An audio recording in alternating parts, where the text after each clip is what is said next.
Boa noite para você que nos assiste no Hora da Coruja.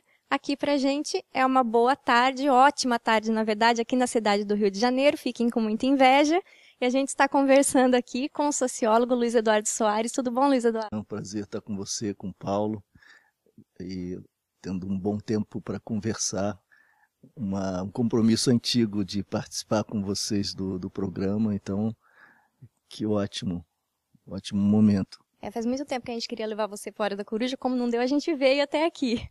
E eu queria perguntar para você sobre as manifestações. Eu vi seu artigo sobre as manifestações, acompanhei você na imprensa falando sobre. Eu queria que você fizesse um apanhado geral das manifestações, qual que foram as suas impressões sobre essas manifestações e o que você acha que vai ser o futuro do Brasil a partir delas.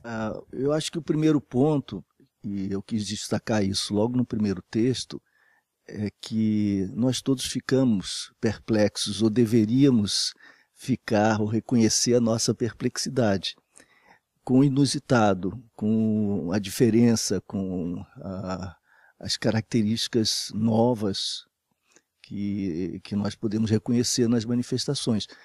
E por que destacar a perplexidade e a ignorância? Para que seja possível justamente admitir o enigma, o mistério, a surpresa, que são a contraparte da liberdade humana, da agência humana, da criação, da inventividade. Não para simplesmente elogiar a ignorância e resignar-se com a ignorância, não é? Mas para evitar a projeção dos esquemas cognitivos tradicionais. O primeiro movimento, o primeiro impulso meu, nosso, isso é natural, é projetar as categorias com as quais nós operamos, com as quais nós pensamos o mundo, os fenômenos sociais. É absolutamente natural, não há outro modo de fazê-lo. Mas em o fazendo, nós tendemos a observar naquela realidade a diferença em relação às nossas expectativas e aos nossos esquemas cognitivos. Qual é o resultado? Nós acabamos observando ali na realidade a nossa própria impotência, a nossa própria incapacidade de compreender esses fatos. E esses fatos ou fenômenos são, então, descritos como? Pelo negativo, pelo avesso. Eles não são organizados, são irracionais, não têm centro, não têm liderança, não têm propósito claro. Não, é uma lista do não ser, do não ter, né? Da falta. Ora, eles, entretanto, os movimentos existem, né? Há fatos aí, há eventos, e é preciso reconhecer a sua positividade. O que é que eles são? A projeção dessas categorias gera, então, uma percepção negativa, que, no fundo, é um espelho, como eu dizia, para a nossa incapacidade, nossa insensibilidade, nossa impotência.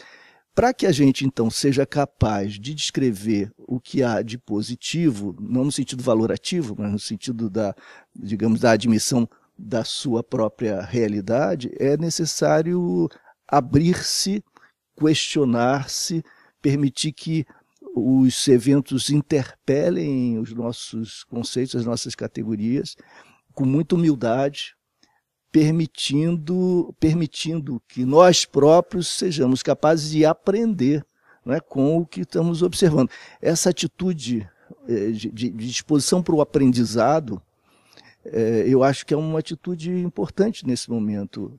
Se nós não nos sentimos desafiados pelo que está acontecendo, é porque nós não estamos entendendo nada, ou estamos sendo muito rígidos e dogmáticos, e estamos simplesmente reiterando as nossas próprias crenças. Então, em primeiro lugar, eu acho que é reconhecer o caráter inaudito. Muita gente dos movimentos diz, não, mas perplexo, surpreso está quem não conhecia a sociedade brasileira, porque havia muita mobilização em muitas áreas, há toda uma estrutura já de alguma forma organizada, só que organizada fora de partidos, fora de sindicatos, associações, de igrejas, em coletivos, né, em iniciativas de muitos jovens, inclusive em periferias, etc.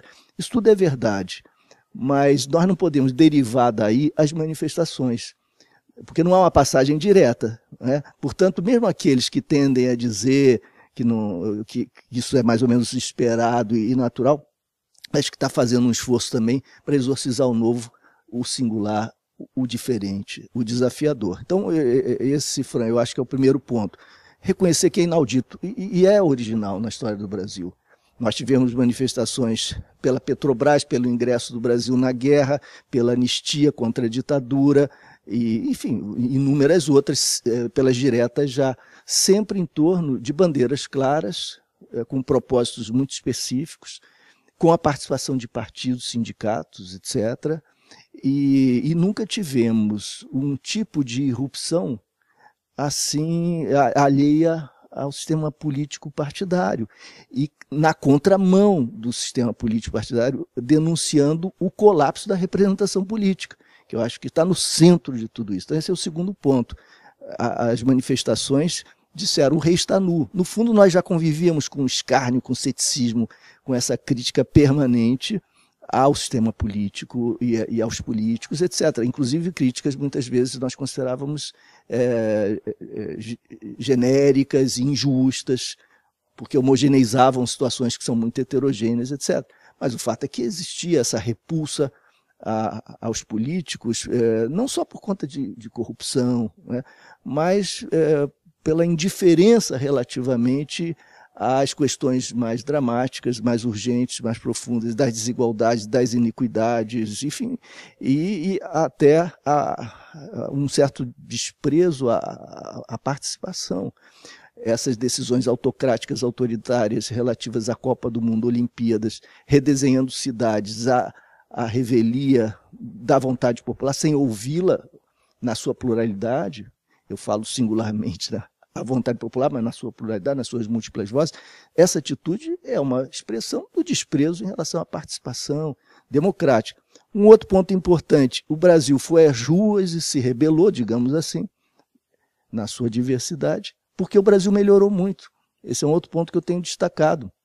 Não são contraditórios, ao contrário, rebelam-se os grupos que conquistaram alguns avanços importantes, que se sentiram empoderados, que ouviram o clamor da cidadania e passaram a crer na cidadania. Nós, afinal de contas, falamos tanto em cidadania desde a Constituição, pelo menos, de 88, e a massa da população, então, se pergunta: isso é para valer? Então vamos lá.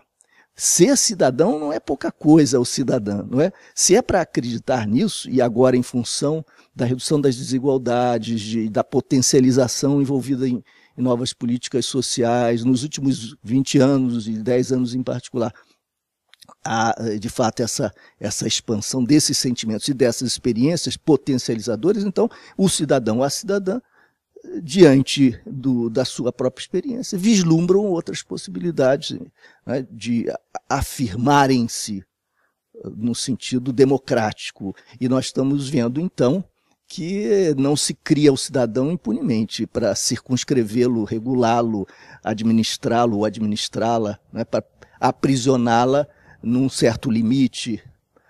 É para jogar o jogo com liberdade, né? Então agora nós vamos pagar o preço, que bom, das tensões, das contradições, e isso é extremamente positivo. Há riscos envolvidos, mas que bom, sem risco não há futuro, né? Nós reinventamos, esse é um outro ponto, a temporalidade, porque o Lula antecipou em um ano as eleições presidenciais, e o futuro estava suspenso, o presente se reproduziria no futuro, não é?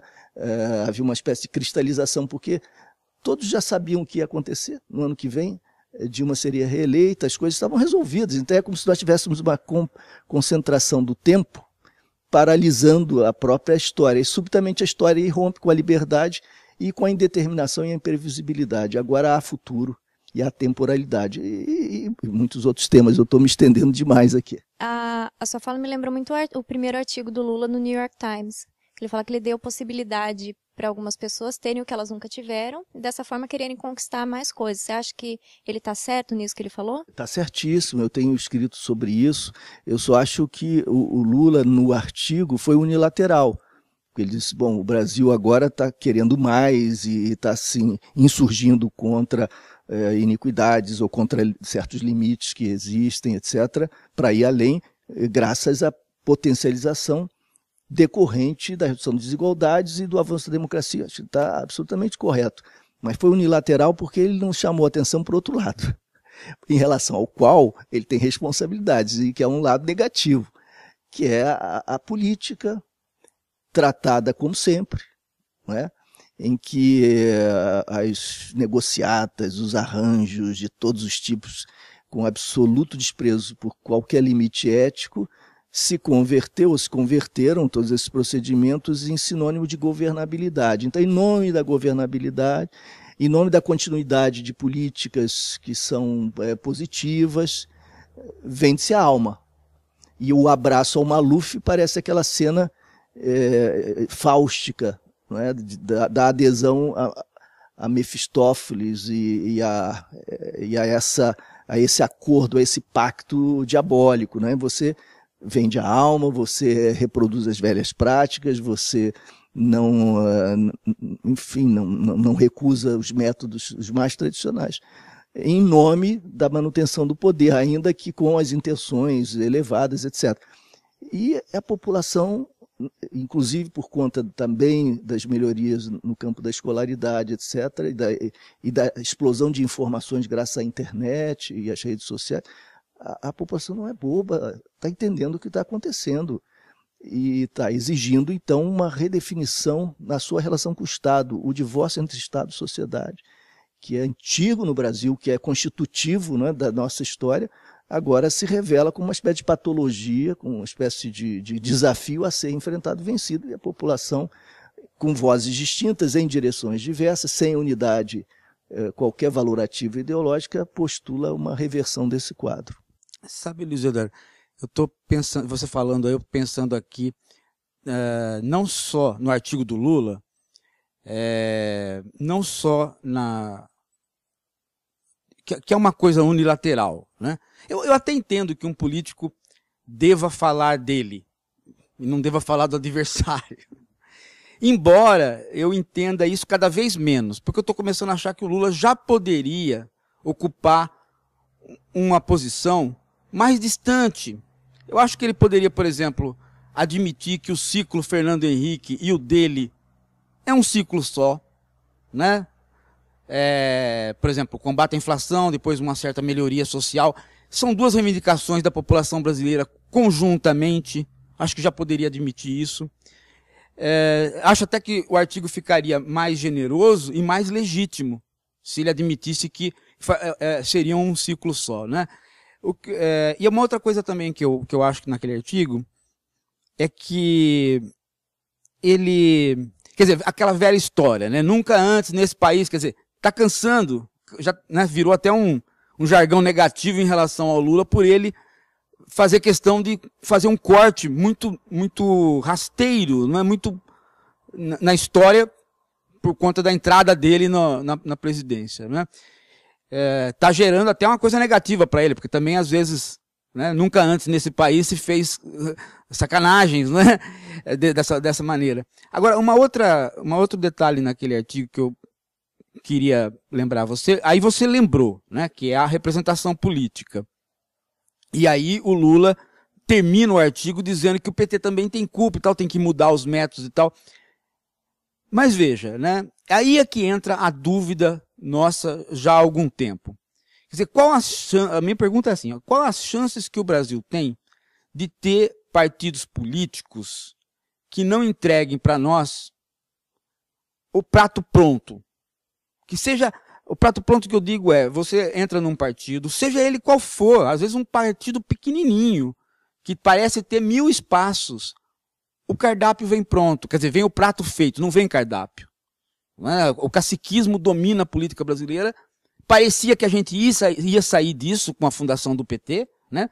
Dava a impressão que você ia para um diretório e o que você fizesse valer no diretório dava a impressão de que ia valer, né? Eu pertenço àquela fase de saída do MDB para o PT, achando que no diretório a minha voz ia ser escutada. Depois eu descobri que os delegados do PT, quando iam para a Convenção Nacional, ouviam o Zé Dirceu e votavam contra o diretório. E isso foi uma evolução que foi percebida, foi notada, foi denunciada no partido e, ao contrário do partido tomar cuidado com isso, aí que piorou. Quanto mais denunciava esse tipo de manipulação nas convenções, mais ela acontecia, até se chegar à história do mensalão, ou seja, o partido agindo de maneira subterrânea né? Então, a ideia minha é essa, quer dizer, ele fala lá no final do artigo que o PT tem culpa de não entender os movimentos, né? De não fazer uma política renovada.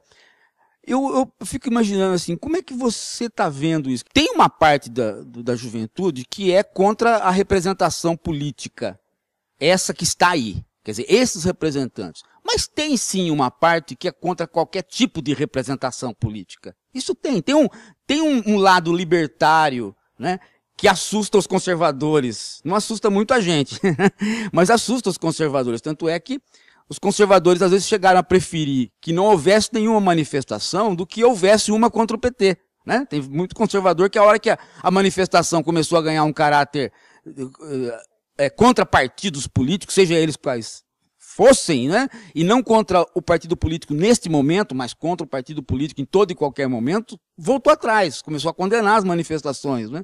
De modo que... Mas enfim... Eu tenho essa dúvida, não sei se você tem essa dúvida, de que nós estamos impotentes diante do caciquismo de todos os partidos e correndo o risco de você ter a representação política deslegitimada.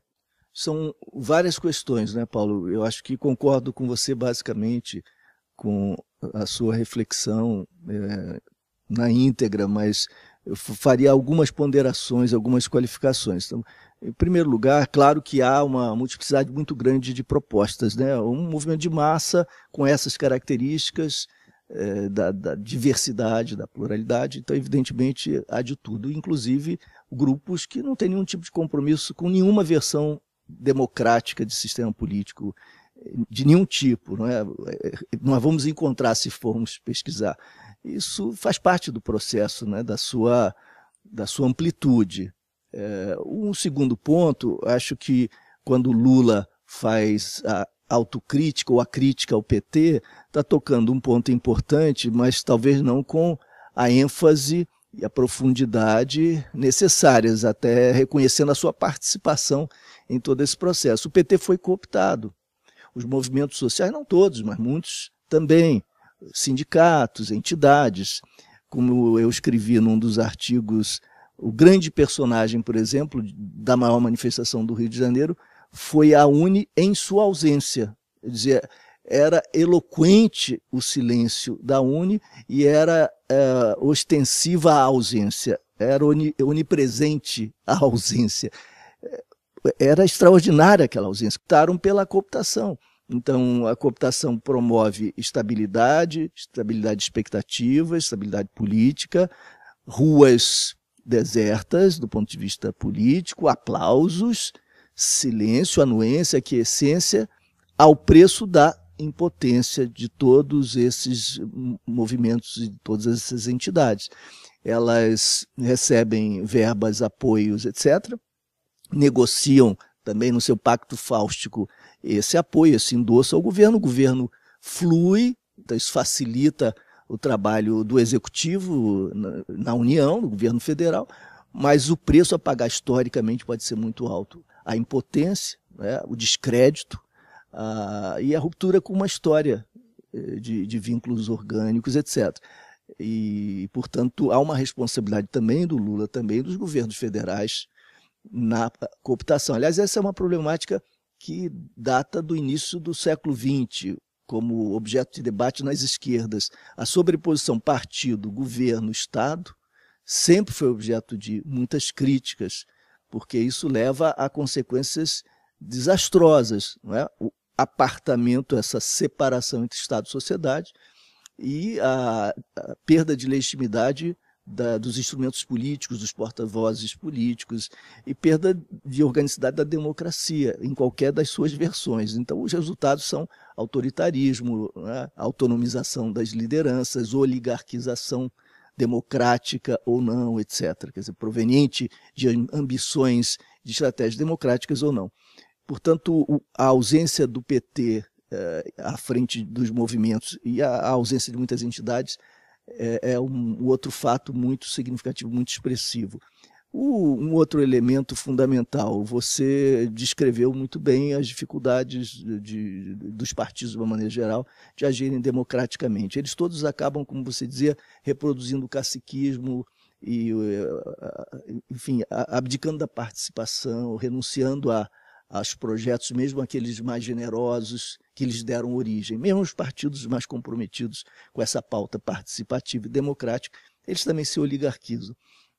Eu acho que, como diz um amigo meu, a única regra sociológica, a única lei sociológica demonstrada ao longo do século XX, confirmada pelos fatos e até hoje não contestada, não revogada, é a lei da oligarquização democrática dos partidos, né, formulada por um aluno do Max Weber, que é o Robert Michels. A ideia de que, naturalmente, os partidos acabam, por conta da necessidade de sua organização, por criar funções diferenciadas que acabam se autonomizando.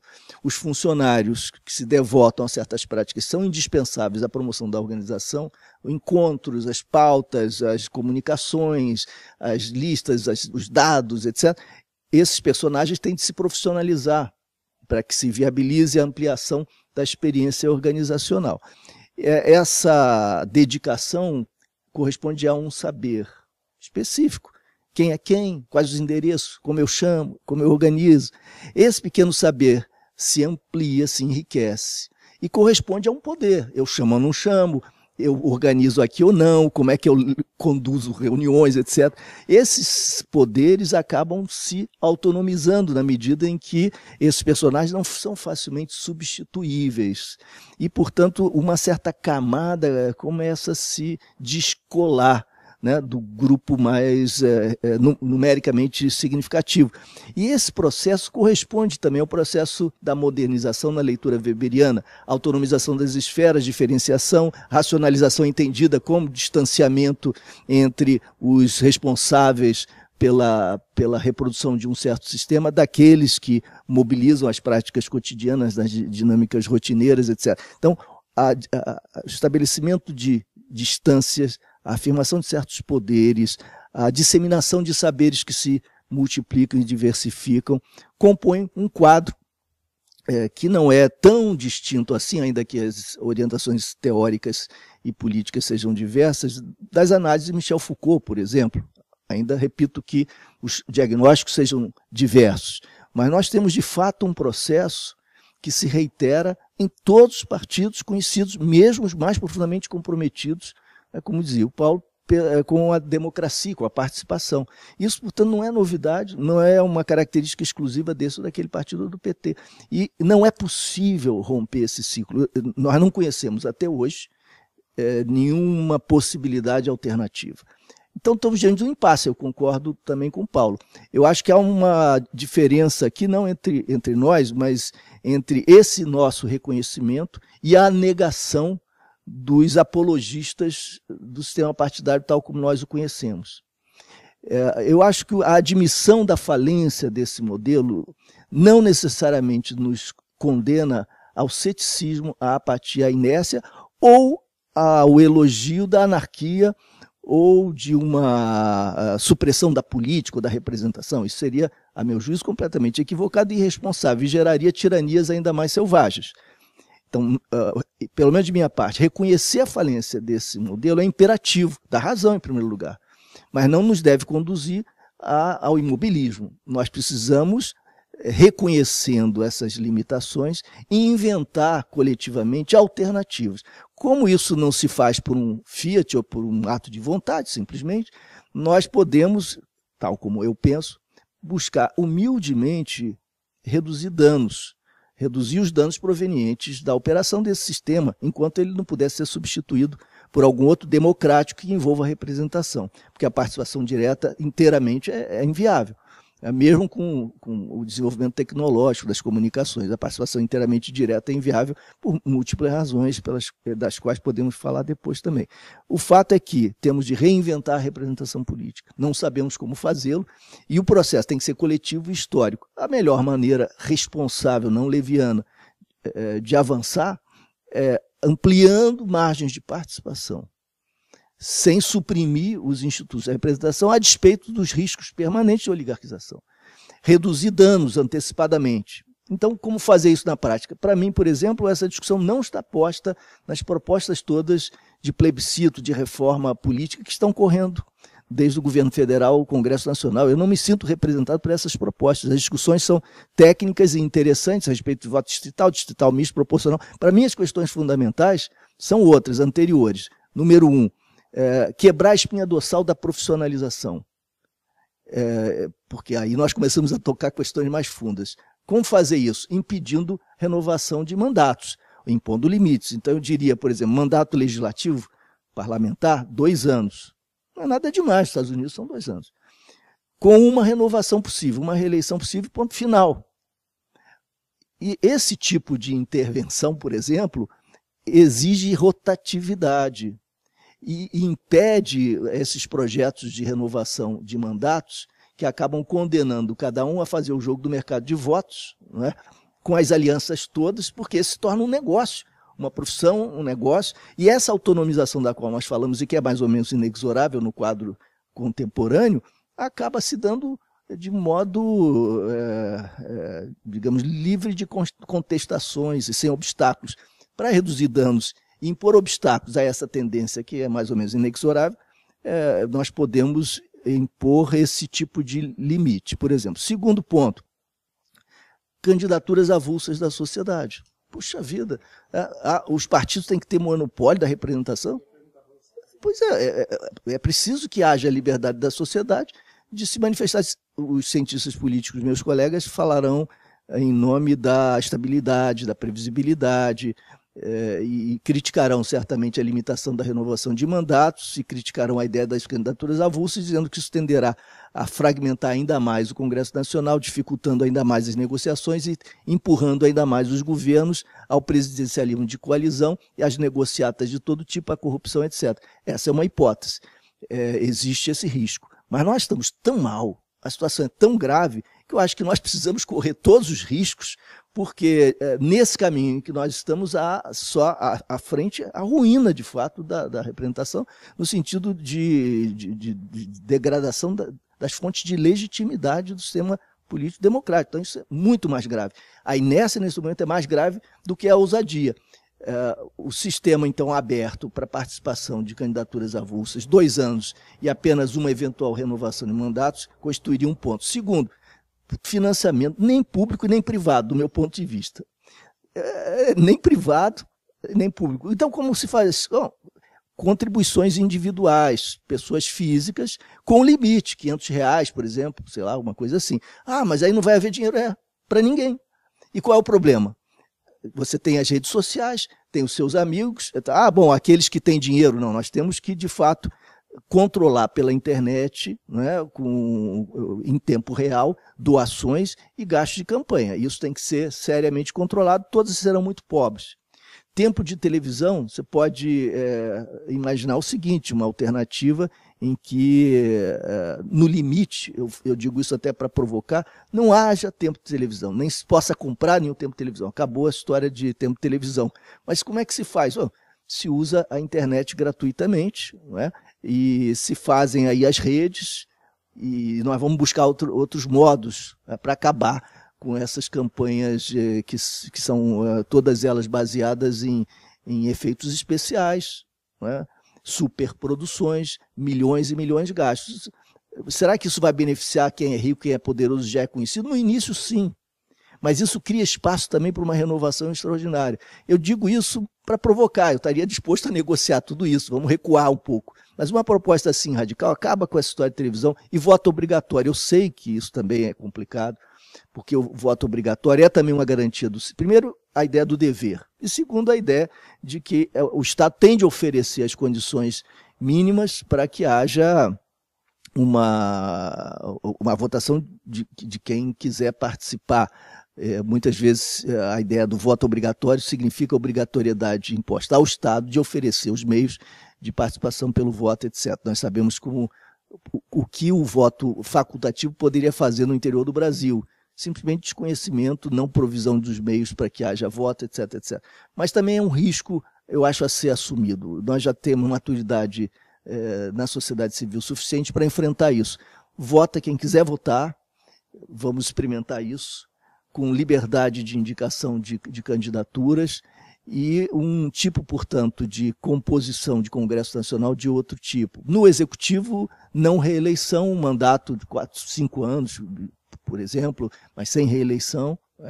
E nós vamos caminhando, inclusive, no futuro, quem sabe, para experiências parlamentaristas, de novo colocar para a população essa hipótese no futuro, se for o caso. Mas nesse momento eu acho que, além de voto distrital misto, é uma discussão pertinente para que haja maior controle do representante, apesar de riscos, né, que nós sabemos também embutidos aí nessa proposta, mas pode ser interessante, mas desde que nós consideremos essas outras hipóteses, que são propostas democráticas, de valorização da representação, mas na contramão de todo o debate predominante, não é?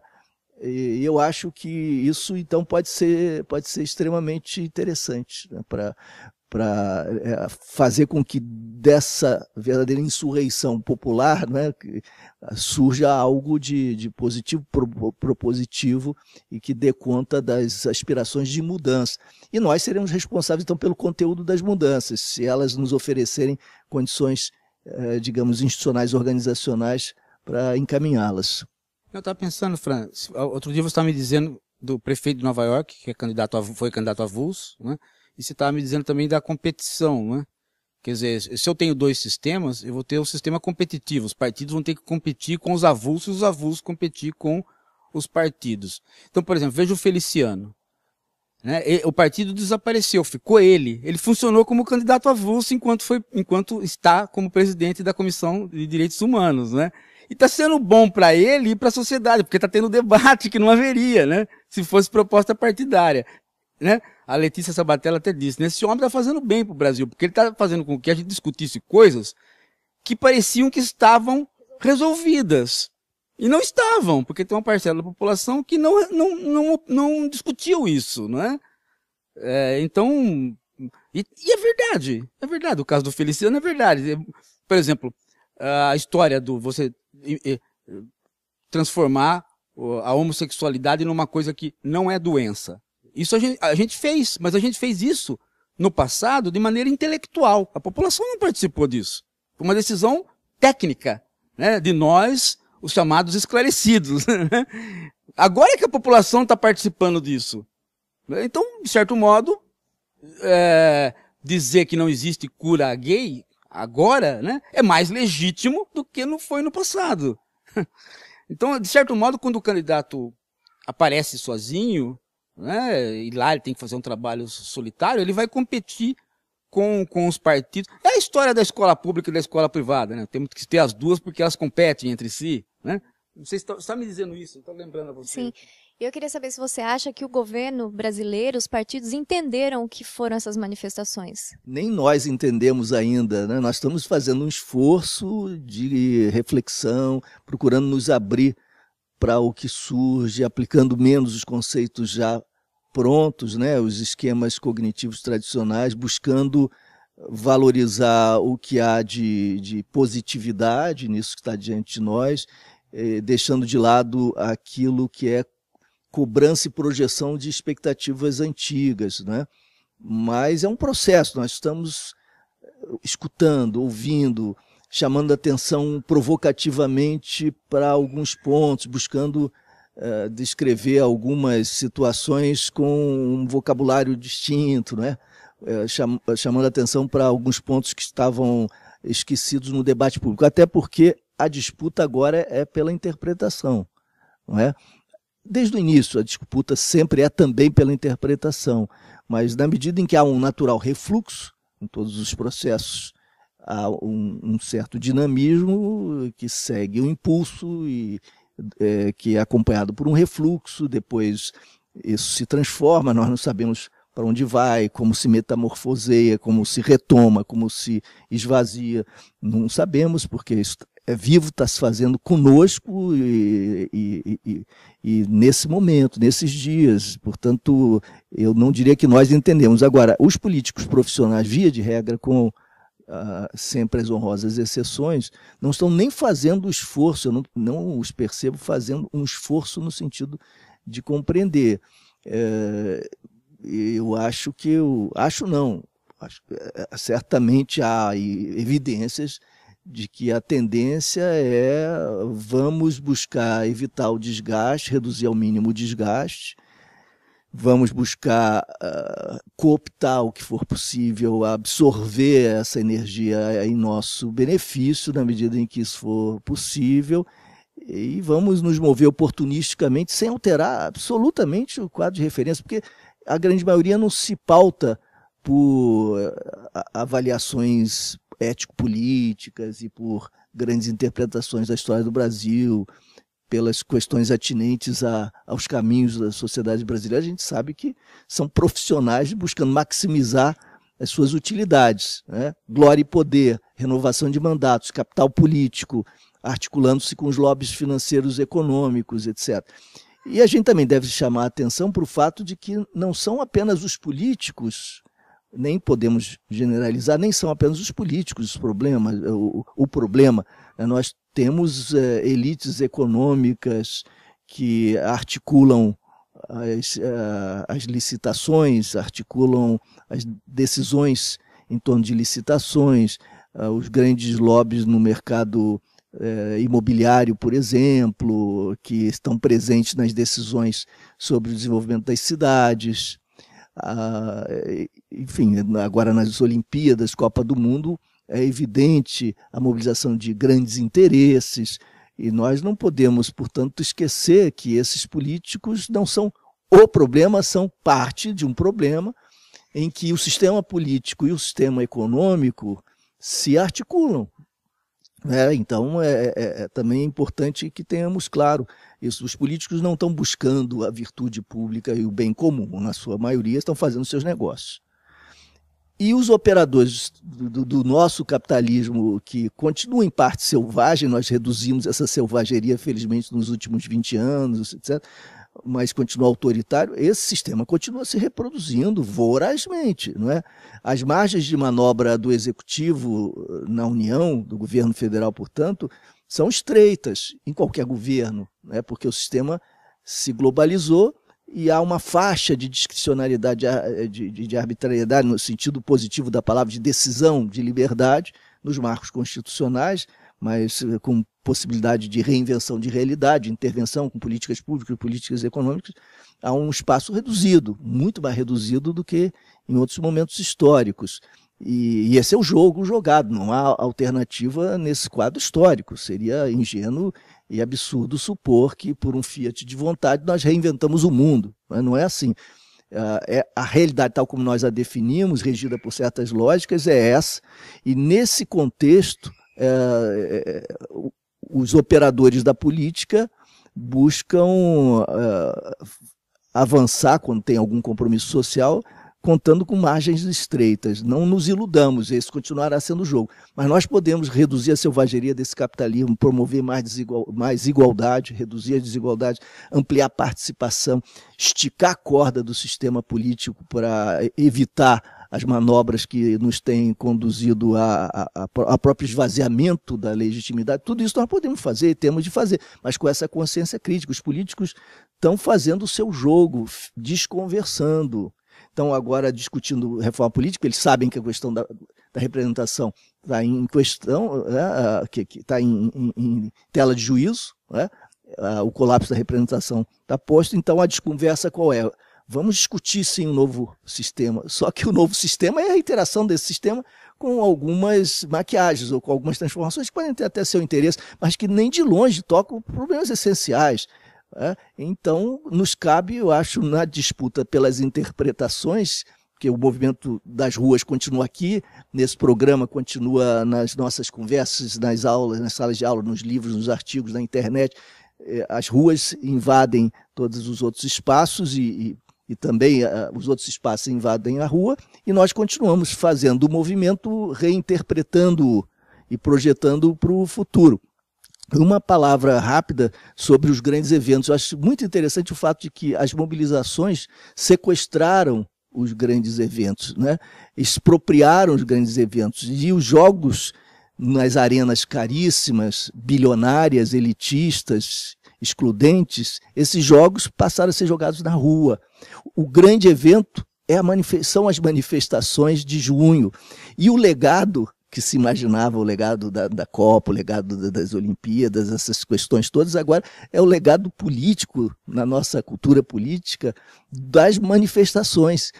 O sentido do grande evento mudou pela ação criativa dos homens e mulheres brasileiros, né? Nós trouxemos para o meio da rua a Copa do Mundo, Olimpíada, o grande evento é outro, o grande evento é político, isso é absolutamente extraordinário. Uma outra narrativa, uma narrativa sobre a história do Brasil que redefine a relação da sociedade consigo mesma e que conecta a sociedade brasileira a movimentos internacionais que são muito distintos, mas que tocam algumas pautas análogas, né? Então, a internet e o imaginário coletivo nos articula numa narrativa global muito interessante e promissora. Eu estava pensando aqui, Luiz Eduardo e Fran, na algumas pessoas que, é claro, né? Você sempre tem aquela visão, às vezes, um tanto ingênua, do seguinte sentido, né? Eu tenho visto algumas falas conservadoras de gente ingênua, mas também de intelectuais, né? Conservadores no seguinte sentido, né? O gigante acordou, fez xixi e voltou a dormir. Né? Quer dizer, é o desprezo de uma interpretação que me parece ser uma interpretação necessária no seguinte sentido. Quer dizer, há uma mudança da agenda política no país. Ninguém pode negar. Né? Ninguém pode negar que a presidente está fazendo outra coisa e ela não planejava fazer plebiscito. O que ela planejava? Ela planejava terminar a Copa do Mundo, né? E vir receber mais uns pontinhos no Ibope. A Copa terminou, não é a Copa do Mundo, né? Essa Copa que teve aí, ela terminou e a presidente está pegando os cacos de um Ibope baixíssimo, né? Uma discussão que não estava prevista está acontecendo, né? E uma população de jovens que não havia participado desse tipo de coisa participou. Quer dizer, então, no mínimo, você tem 3 mudanças, 2 objetivas e uma subjetiva, no mínimo, né? Que fazem com que você tenha 2013 como um marco histórico que você não vai poder mais eliminar. Né? Então eu digo isso porque tem muita gente que imagina que as coisas precisam ter uma continuidade na rua, que não é verdade, né? As coisas não precisam ter uma continuidade na rua porque elas estão continuando em outros canais. Né? Agora, eu só fazer um detalhe na tua fala, que eu queria perguntar sobre um detalhe, sobre uma coisa que me passou aqui na cabeça. Não agora, já faz um tempo que eu estou pensando isso. Às vezes aparece na internet e aparece na imprensa pessoas que falam assim que não, nós deveríamos voltar ao tempo que o vereador não recebia, que era um trabalho voluntário. E aí eu falo para eles, olha, na Grécia Antiga até o eleitor recebia. Né? Tinha um pagamento para o eleitor ir votar. Então a democracia custa caro. As pessoas, né, para fazer o sistema democrático funcionar, custa caro. Não é assim que você vai fazendo as coisas. Né? Mas o que me parece que faz com que os políticos se descolem até das suas próprias bases é o fato, não do salário deles ser alto. Tudo bem, você pode me falar, Paulo, o que faz com que os políticos se descolem é a busca deles se burocratizarem e funcionarem em função da alimentação dos seus próprios mandatos, né? Com vínculo econômico nos lobbies ou nas empresas. Etc. Não, mas eu estou dizendo daquilo que mantém o político no dia a dia, o salário dele, né? Como funcionário. Eu fico imaginando a seguinte coisa, o salário não é tão alto para um político. Ele faz com que ele fica descolado da chamada realidade pela mordomia, porque ela que faz com que o salário não tenha cálculo na casa dele. O que eu estou pensando, né? O salário dele sempre é livre. Ele faz o cálculo do salário, tudo que sair fora do salário, ele pede para o Congresso, ou pede para uma instância, uma viagem, né? Umas férias, um jogo de futebol, um hotel, o estudo de uma filha, tudo sai por fora do salário. Então descola. Chega uma hora que o salário não é tão alto do político brasileiro, mas ele descola completamente daquilo que nós não descolamos, que é fazer a conta, né, para saber quanto custa o tal do pãozinho na padaria, porque nós não, né, nós funcionários de universidade pública, né, o nosso salário está lá e temos que fazer a conta dentro do salário. O político também, ele tem um salário lá, só que ele não faz a conta dentro daquele salário, porque se ele precisar de qualquer coisa, ele cria uma situação exterior, né? E o salário sempre sai livre, né? E me parece que é isso que faz com que muitas vezes o político perca completamente mesmo a dimensão do país que ele está vivendo, né? Não sei se eu estou falando alguma coisa que você tenha um contraponto. Eu acho que você tem razão. Os ganhos não são propriamente reduzidos aos salários, porque há todas essas outras vantagens, as prerrogativas, os benefícios, as mordomias, né, que acabam sendo muito mais importantes, mais valiosas, né, do que propriamente o salário. E mais, há também os negócios. O sujeito que tem, de fato, pretensões fisiológicas ou corruptas, não vai em busca de um salário, por melhor que seja. Eles são operadores em outra escala, empresários de si mesmos, né? Tem aí um projeto de carreira muito mais ambicioso. E, portanto, os negócios com grupos empresariais, com alguns lobbies, são muito mais importantes, oferecem um rendimento muito maior. Até porque nas campanhas, o mero fato de lançar-se numa campanha, se houver corrupção, pode significar um ganho superior a todo aquele que venha a ser acumulado ao longo do cumprimento do mandato. Com Caixa 2 é possível reter alguns milhões que compensarão a trajetória subsequente, né? Portanto, nós sabemos de fortunas que se fizeram com eleições, apenas com as eleições, né? Independentemente até dos resultados. Ou seja, esse problema, você tem razão, vai muito além do salário. Num dos artigos eu propus que o salário do parlamentar correspondesse ao salário do professor de nível elementar. Então, aí um colega me ligou, disse que concordava com todo o artigo, mas discordava desse ponto, com razão, lembrando que só teremos então as elites representadas no parlamento, os aristocratas, os que não precisarem de nenhum salário e que forem para lá porque já tem ou outros financiamentos ou outras intenções. As pessoas que vivem do seu trabalho não poderão aceitar porque são condições muito inferiores, né? Dado o nível de pagamento, né, dos professores. Eu respondi lembrando a intervenção do senador Cristóvão Buarque, propondo o aumento salarial para essa faixa docente para R$ 9.000, tentando demonstrar que isso é perfeitamente possível, feito um certo planejamento, a partir de certas prioridades. Então, nós já estamos num patamar excelente, está ótimo. Se o professor passa a ser valorizado, o parlamentar será também. Aí nós temos uma boa base de avaliação. Mas eu repito, e acho que nós certamente concordamos em relação a isso, a questão do salário é a menor questão. Nós poderíamos até ter salários excelentes para estimular candidatos, na medida em que a candidatura fosse vista como um serviço. Alguém que é honesto e que vai ser síndico de um prédio, por exemplo, eu não conheço ninguém que vá por vocação. Até há aqueles, né, que vão por vocação. Mas é um serviço. Chega o seu momento, você vai dar a sua cota de contribuição. Ou na universidade, você vai ser da coordenação, da direção. Você sabe que você vai trabalhar muito mais e não vai receber nada, ou uma migalha. Mas é uma contribuição que você dá em rodízio para os seus colegas. E isso acaba estimulando a solidariedade. Na sociedade deveria ser assim, olha. Paulo, Fran, agora é a vez de vocês, chegou a sua vez. E depois, né, às vezes, dos telespectadores, como rodízio, né, dando a sua contribuição com absoluta transparência. Essa é uma ideia, eu acho, mais interessante para a democracia do que o profissional da representação, né? Mas eu queria retomar um ponto muito importante, e eu concordo com você, Paulo, quando você diz que há avaliações de que o movimento talvez reflua e não deixe nenhum efeito, não produza nenhum efeito e se extinga, portanto, em si mesmo, se esgote em si mesmo.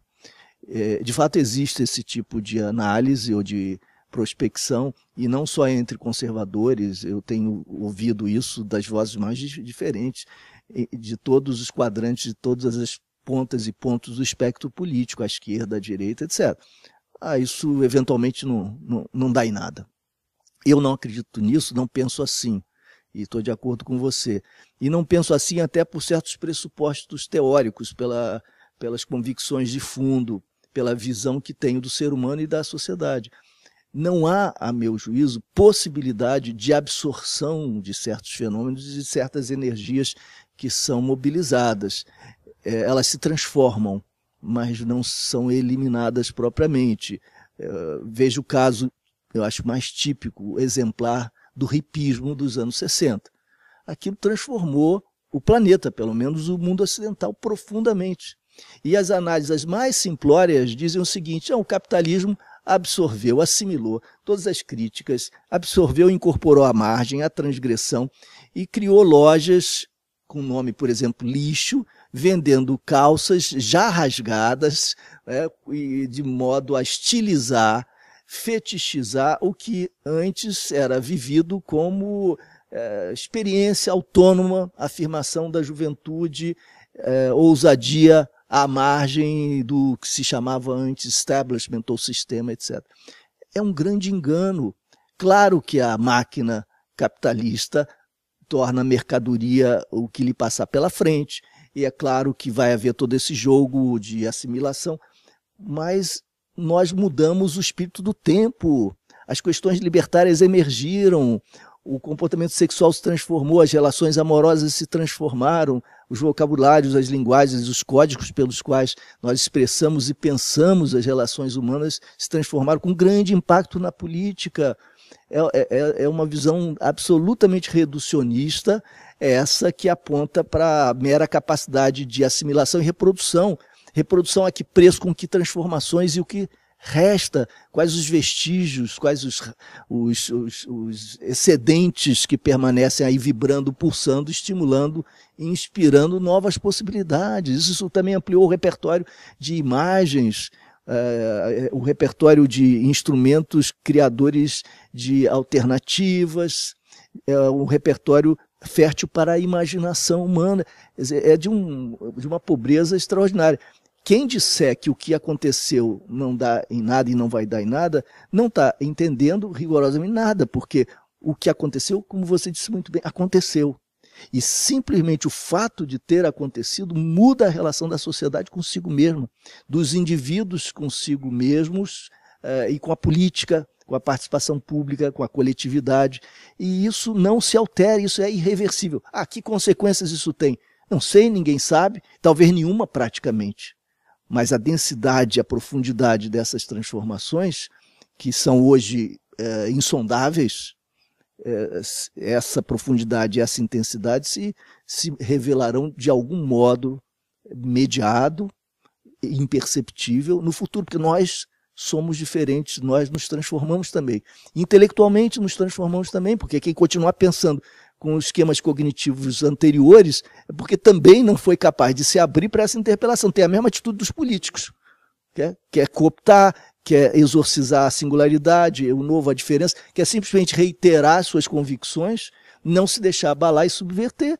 É uma atitude conservadora que, na verdade, é defensiva, mostra a insegurança de cada um de nós e a nossa dificuldade de lidar com o desafio do pensar, do refletir. Nós só ganhamos com essa abertura. Nos desafiamos, nos sentimos mais inseguros do que usualmente, mas nós podemos crescer, amadurecer, se nos dispusermos a essa consideração mais aberta.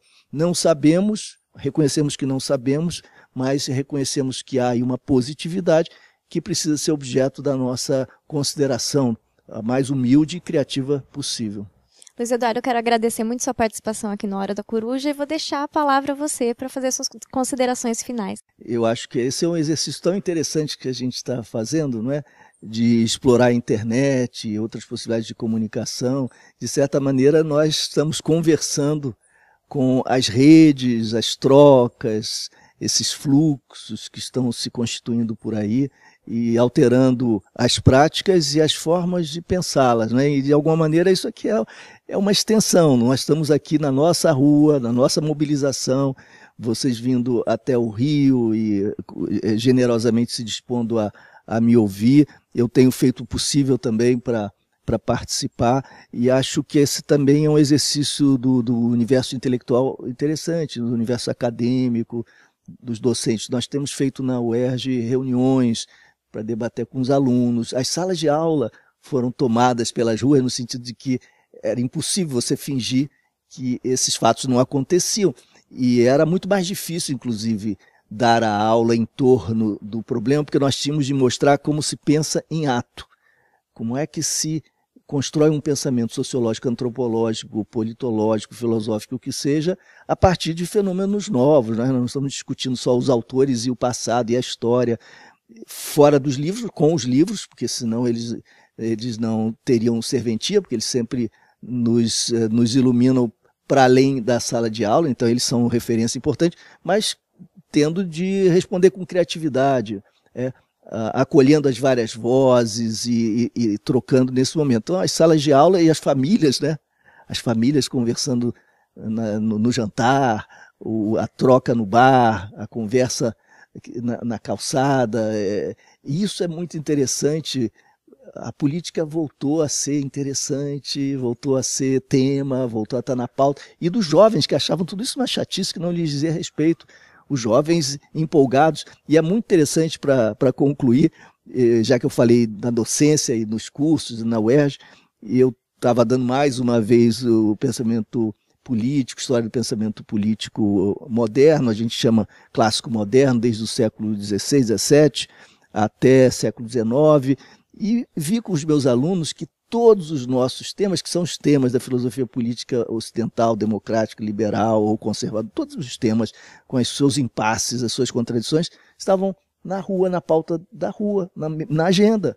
Democracia, participação, representação, os impasses da representação e da participação, as variações da democracia, o autoritarismo, as ideias todas que circulam nas redes sociais, que circulam nas ruas, passam por Rousseau, passam por Locke, passam por Montesquieu, passam por Kant, passam por Hume, passam por Burke, na versão conservadora, ou por Hobbes, chegam a Marx, vão às variantes todas lá do anarquismo, né? Bakunin, etc. Quer dizer, toda essa história do pensamento continua sendo tão viva, tão presente e tão útil, né? E, por outro lado, as ruas foram capazes de valorizar tanto o nosso curso, digamos, o nosso repertório de questões, que nós todos nos sentimos mais vivos, né? E a vida universitária também se mostrou mais ativa, mais responsável, mais arejada, né? Mais relevante para todos nós. Então, obrigado pela possibilidade de